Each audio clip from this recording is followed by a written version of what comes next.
everybody, it's Elizabeth from Elpis Astrology at elpisastrology.com. So this is going to be my take on my video for the astrology of November 2022. And of course, we know that the eclipse season started on the 25th of October with a new moon in Scorpio, and then proceeds forward now to a full moon, which I'll speak about in a minute. We also have a new moon in Sagittarius. And just as a heads up, I would say the latter part of November 2022 will be much more positive, inspirational, and just filled with a little bit more joy than, say, the first part of November. All right, so when we look at the 5th of November, which is a Saturday on the Pacific coast, we have Venus opposing Uranus. And of course, so we're looking at Scorpio for Venus. And Venus is not necessarily comfortable or effervescent or happy in Scorpio. And then, of course, Uranus is in Taurus. So I wanted to start off with this instead of just jumping straight into the total eclipse, which is going to be on the 8th of November 2022, because I see this eclipse playing out as a process, and I think it starts off with this on the 5th of November. So we have, well, what does Venus represent? Typically, we say Venus represents love, for sure. So certainly for some individuals, there may be some kind of instant attraction that happens. And certainly if you've got something in Scorpio, say around the 16 degree mark, we'll take 15 to 18 degrees of Scorpio, there may be something that happens to you with regards to an instant attraction to somebody. And again, that's on the 5th. But Venus also represents our values and represents the female, right? Women. And so I think this could really have an escalation of this type of thing that's already playing out as we've seen it ourselves in the news media, that females are rising up. Females are rebelling. Uranus represents the rebellion, and I think Venus here represents females. So that's what we have starting off, kicking things off like that.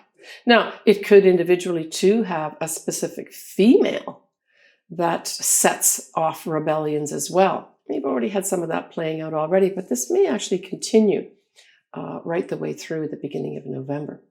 But at the same time, we also have the moon will be conjunct Chiron at that time. So this to me emphasizes the moon being the collective. So the collective women wanting healing at this time, wanting to feel whole and rising up and rebelling. Now, this may also play out in the US as well, and it may play out in the elections, where that's on our ballot as well with regards to female rights, right? So I think that's going to play out and show itself in a big way on a collective level for females. Okay, so when we go into the 8th of November, which is the day that we're going to have this significant total eclipse, which, you know, my goodness, this eclipse is going to cover so much, certainly of the Western world, and further down into Argentina and that, and well over to Russia and parts of China. I did make a video, an extensive video on this already, including all the sun signs and ascendants. So I'm going to put the link in my text box for that. And I would suggest that you go directly to there after you've watched this November video to really get more in-depth. I really spent a lot of time. I also put a lot of links on this video with regards to where in the world can you see it and what times, and I think you'll find it very informative. So I'm really going to do more of an overview of this eclipse in this November video, and then just focus on other energies that are happening here. But certainly this is a significant total eclipse in Taurus, and not to be taken lightly. But for some people, like don't go around being afraid of this eclipse. This eclipse I see on an individual level is there to break you out of things that have held you back, people that have held you back, places that may have held you back, etc., etc. So if you need to be breaking out and you've not had literally a break to get out of your situation, this eclipse could very well bring it along for you. Now, especially if you have anything around, say, the 16-degree mark of Taurus, because that's where the moon will be, but then it's a full moon. So we know that the opposite sign, Scorpio, is also going to be affected, and that would be the sun being in Scorpio at 16 degrees of Scorpio. And then, of course, we have, significantly, Uranus conjunct that eclipsed moon. Or the eclipse of the moon. So I would say that keep it fairly close in orb, so in terms of degrees, because a lot of times these eclipses can go by individually without really much happening in our lives. I personally see this eclipse operating more at a collective level. And for sure, we are going to see a lot of rebellious type of energy, not only coming up from the people, but other potential governments just striking out and using this eclipse energy to do that.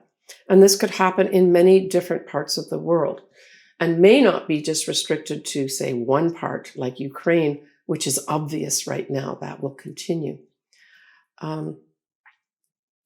It can also bring things like earth events of some sort too, right? So unexpected weather of some sort to do with the earth. And that could be anything. It could literally be like earthquakes, tornadoes, that sort of thing. That can happen with regards to this if we take it up to more of a collective level. But I really see that our collective destiny, because of course we have the north nodes of the moon also very closely in orb. So I see this, first of all, on this day, the 8th of November. Now I'm looking at Pacific Standard Time, but we first have the moon conjunct those transiting north nodes, and that's around 10 p.m. Pacific Standard Time, but that's actually on the 7th of November. So that's the first thing that happens with regards to this eclipse in terms of it progressing towards the actual total eclipse the next day. So that to me signals that whatever is going to be happening here, probably literally over the next 6 months, it has something to do with all of our collective destiny here. So we need to pay attention to the small things as well as the big things that happen around this eclipse. All right, after that, we have on the 8th of November, now we're coming into the day of the eclipse, we have that moon is going to be opposite to Mercury, and that's at 2 a.m. Pacific Standard Time. So I see now this moon having gone over the destiny of our collective destiny to now go on to oppose Mercury. So this is bringing in some kind of communication or communications that are going to be sent out to us at this time. And don't forget, Uranus is going to be operating around this time relentlessly, right? And if we look at what Uranus represents when we compare it to Mercury, many times Uranus is looked at as the higher octave of Mercury. So like I said, we have here 2 a.m., 8th November, that moon is opposing Mercury, but we have also conjuncting that moon, not far off, Uranus. So I would say this is going to be some very upsetting, unexpected news, and maybe more than one piece of news come in around this time, Pacific Standard Time. So now that leads on to us having the moon then is going to be opposing Venus at 11 a.m. Actually, just prior to that, we have the moon coming into now exactly conjunct that very unstable, surprising energy of Uranus, and that's at 3 a.m. We have that happening. Now, it will be opposing the sun too. So we've got the moon conjunct Uranus, exactly. But we have that moon and Uranus oppose the sun at 3 a.m. on the 8th of November. So I think this could be, if there's an event, this will be the time that strike happens, right? And then, as I mentioned earlier, we go on then to have a wide opposition with Venus at 11 a.m. Pacific Standard Time. So this brings in that element of values for sure. Venus represents values. It also represents potentially females, but it can also be another thing tied in with our money, right? Venus can represent money too. So there's a number of things I see potentially playing out at this eclipse, and it may not just be restricted to rebellious energy from other countries, rebellion of people in countries, but this could be the striking point of some big change in our financial systems too. All right, so we move on to the 10th here of November. We have a beautiful trine at around 24 degrees of both Venus in Scorpio and Neptune in Pisces. Now, we do get this happening once a year at least, so it's not that it doesn't happen semi-regularly. But this is just a beautiful energy. Now, Venus being in Scorpio has a lot of deep feelings at this time. That's that whole feelings run extremely deeply at this time. But trining Neptune, it's almost like you feel that for those people that have, say, fallen in love earlier on in November, you feel that you've met your soulmate. That's kind of the energy that we look at when we talk about Venus being in Scorpio, trining beautiful, inspirational, altruistic love, Neptune. So that's a lovely energy there. And if you have certainly something around 24 degrees, either of Scorpio or of Pisces, you've got this direct trine happening for you operating, and it's just beautiful energy. It can also bring in, for those folks that are certainly, say, in the music industry or any artistic endeavor, this can bring great inspiration to create beautiful things, beautiful music at this time. So the next day, on the 11th, we have that moon will now be conjunct Mars, but trining, or not trining, but squaring Neptune. And I do not see this as a positive thing, unfortunately. When we have a Mars is of course retrograde at this point in Gemini, squaring Neptune, planet of potential confusion, I would say that this could bring in, again, these smoke and mirrors types effect. Now, because Mars is retrograde, this is talking about energies working behind the scenes to cover things up. But I also saw that other energy that Neptune can give, and that's dissolving. So I'm not sure how this will play out, but it's like this energy behind the scene dissolving things is all I can say. Now, we know that Mars is in Gemini, so this is potentially something to do with communication. So this could be maybe some kind of communications to the global networking world of some sort. So this is like the news that we watch on our TV, the news we get on the internet type thing, where it's illusionary, false, and maybe even a little bit deceitful. Now, if you do have something like this playing out in your own chart, take care around this day on the 11th. Now, this will not be the last time that we have a Mars square Neptune, but because the moon's involved here too, this is bringing in confusion around our emotional lives as well. So it could have some people that have a direct connection with the degree point of this. So this is kind of in around the 24 degree mark, 23, 24 degree mark of Gemini when we talk about the Mars. And of course, Neptune is going to be at around 24 degrees of Pisces. So just take care of what, things that you're told, especially messages that you're given. Maybe don't believe everything that you hear. That's kind of like an overall energy that you could ascribe to something like a Mars square Neptune.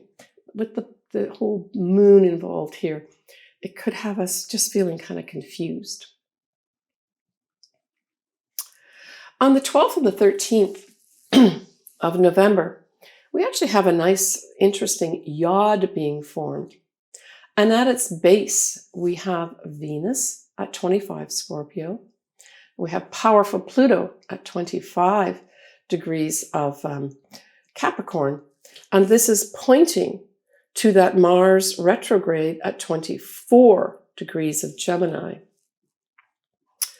And this is a powerful yod where you've got transformational energy happening here, I think, for females that have been held back.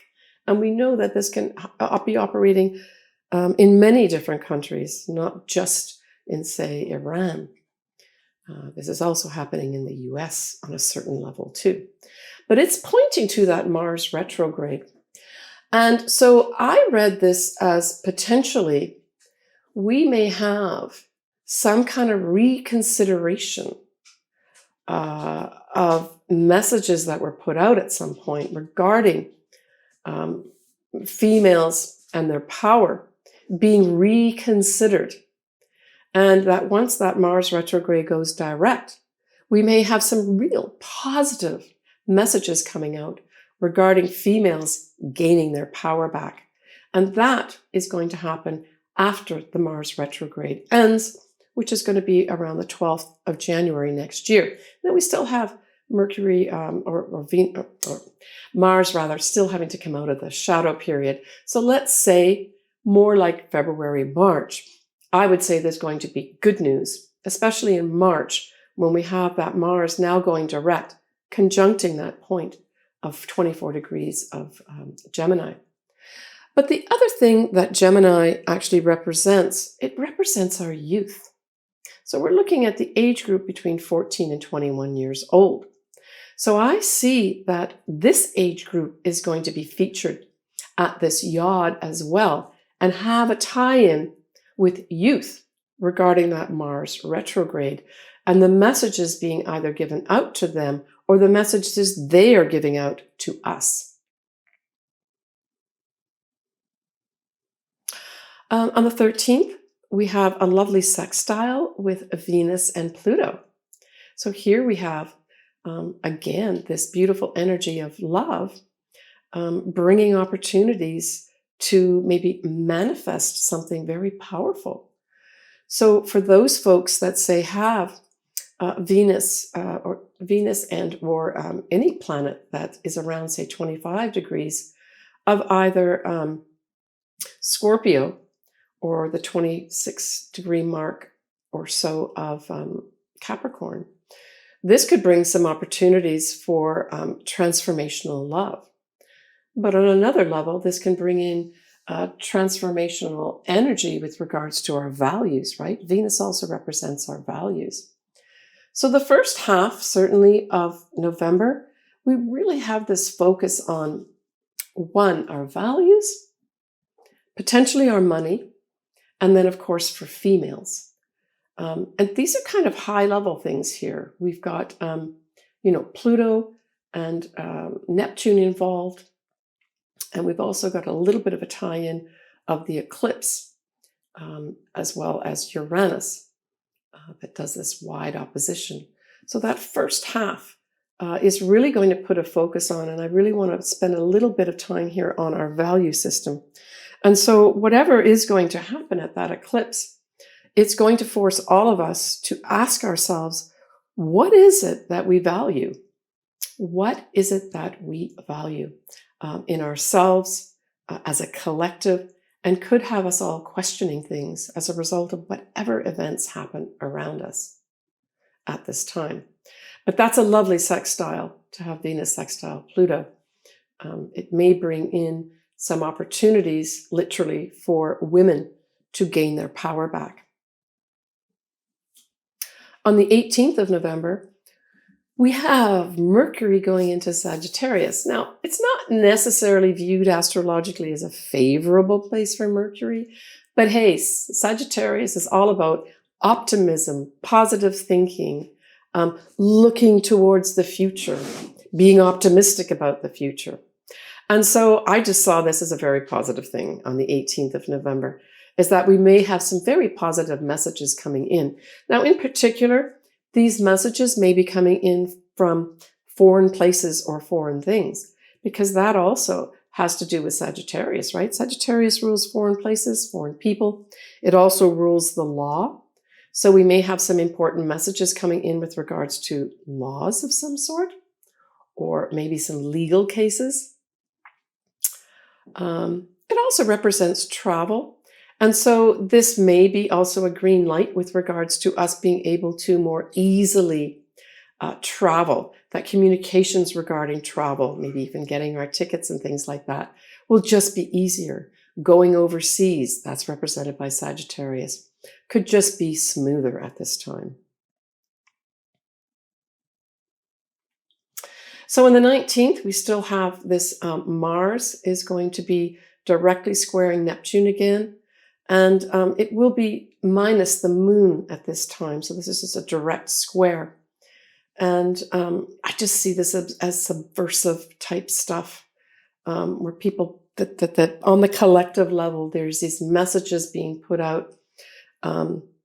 It's almost like feeding propaganda. That's what I got with this Mars in Gemini going retrograde with the square to Neptune. It's propaganda, where what's being said in the public is nothing remotely regard to what's actually going on behind the scenes, right? I also got this as cover-ups of some sort.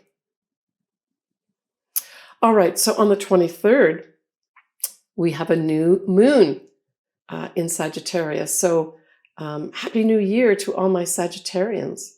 Now, this is at 1 degree of Sagittarius, 37 minutes. It's at 2:57 p.m. Pacific Standard Time on the 23rd of November. And the other lucky thing that happens, the ruler of Sagittarius, and that would be Jupiter, goes direct at 28 degrees of Pisces. Whoa, what a day. If you have either your ascendant around, say, either 0 to 2 or 3 degrees of Sagittarius, or your sun is around this. So those would be those folks that are born really towards the last week of November. It's those birthdays that are going to really be highlighted in a big way. And if you do have anything around those degrees, like your sun or ascendant, that sets you up for lots of new beginnings with regards to the following birthday year, right? And especially with that, your actual ruler, Jupiter, going direct that day. And it's in Pisces, which is a very inspirational sign, right? That's super positive. That, to me, brings in an extra little dollop of good luck. But overall, this might just be a wonderful day for new beginnings, where many folks can see a positive view of their future. So there may be some events that happen around us, and typically those might be in foreign places, foreign things, anything to do with the legal profession, anything to do with travel. All these things could come into play too around this time period of this new moon. That sets off some really positive energies where we can see more clearly an optimism for our future. On the 28th, we have Mars still retrograde. We'll be trining Saturn. And this will occur at 19 degrees of Gemini and 19 degrees of Aquarius, respectively. Well, this is just a lovely setup of energy where we have concerted energy that is more focused to do some planning with regards to those that are in, say, positions of authority. That is going to be something that's brought in here. So I think this more of people working together to maybe hammer out some interesting communications that may have some implications for us with regards to rules and regulations. So that's what Saturn can represent as well. Not only people that are, say, superior to us or above us, like managers and directors, but it also talks about rules and regulations here. So I see this as potential planning with regards to some rules and regulations And maybe this is going to be more on a collective level, like a worldwide level. I've talked about this before in videos, but this is just a lovely setup of planning together. It's not just taking action on it, it's actually planning in many respects behind the scenes, people getting together to put things in place. So the 29th of November, we have still Mars retrograde is going to be opposite Mercury. So that's going to be Mercury, obviously, in Sagittarius. And this could just have some communications coming in with regards to, again, our foreign nations. And it could be that some action might be taken at this time. That's behind the scenes, not seen, but it comes to light in some kind of communications. So this is an opposition. This is something that is not necessarily, it will be positive in the sense that it will give us the information that we need, but the actual action of this with an opposition could cause some challenges to some folks here. On the 30th of November, we have Mercury a sextile Saturn.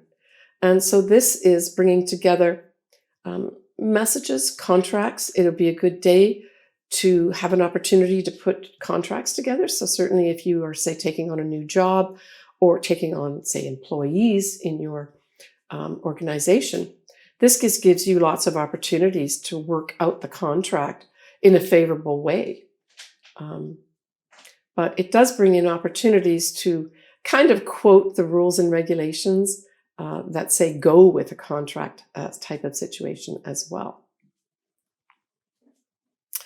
It could have negotiations brought up to a collective level as well. Perhaps there will be some countries that decide to enter into some fruitful communications because, of course, Mercury is all about communications. We also have that day, a Venus in Sagittarius is going to be opposite that Mars retrograde in Gemini. So for some folks, this could bring in some kind of, I see this more as a flirtatious type thing. And certainly Gemini is a flirtatious sign. And then having the Venus in Sagittarius kind of gives it also a little bit of flirtatious, let's have fun. I mean, Sagittarius loves to have fun. It loves to take risks and loves to travel. So there may be some folks that decide to set up some kind of travel arrangements right around the end of November successfully at this time. But it can also bring in love relationships too. I would say that this is going to be bringing in love relationships that are a little more, not superficial in the sense that they couldn't be serious, but they may start off as something flirtatious and fun-loving. So this can also be fun-loving events as well. Even though Mars is retrograde, that's okay.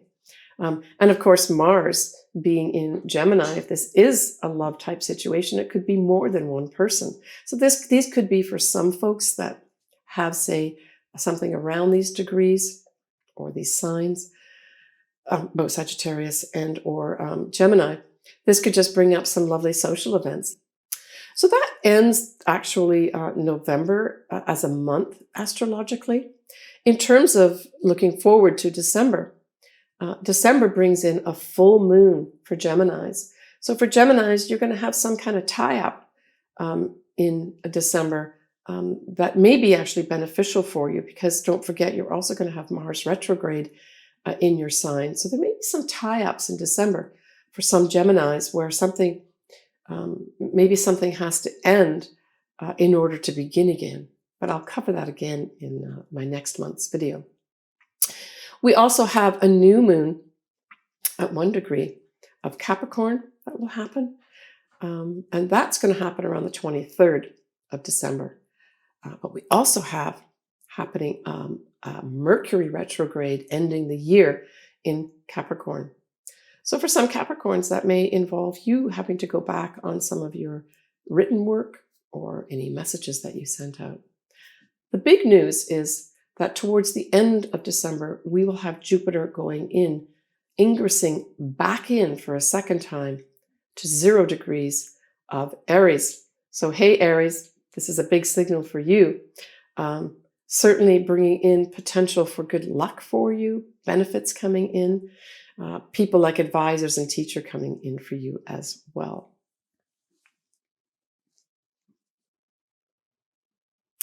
All right, so next I'm going to go into each of the individual ascendants and sun signs. All right, Virgo. So Virgo, whoop-de-doo. This total eclipse in Taurus is in a fellow sign that is an earth sign like you. This forms a trine, and it's in your 9th house. So wow, I would say Virgo, like Cancer, this could be a turning point month for you. You cannot go wrong with trines. This is positive energy that's just set up to just make things go smoothly with what? With you, but everything in your 9th house. So let's cover what the 9th house represents.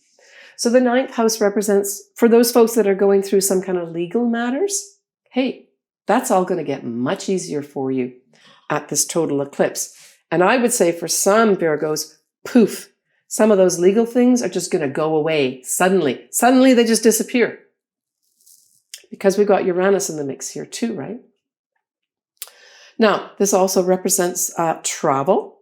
So there might be some Virgos that get unexpected opportunities, especially to travel, say, overseas or to foreign places. And it's positive. For others, it could be an unexpected opportunity to publish something that they have, maybe that they've been writing for some time.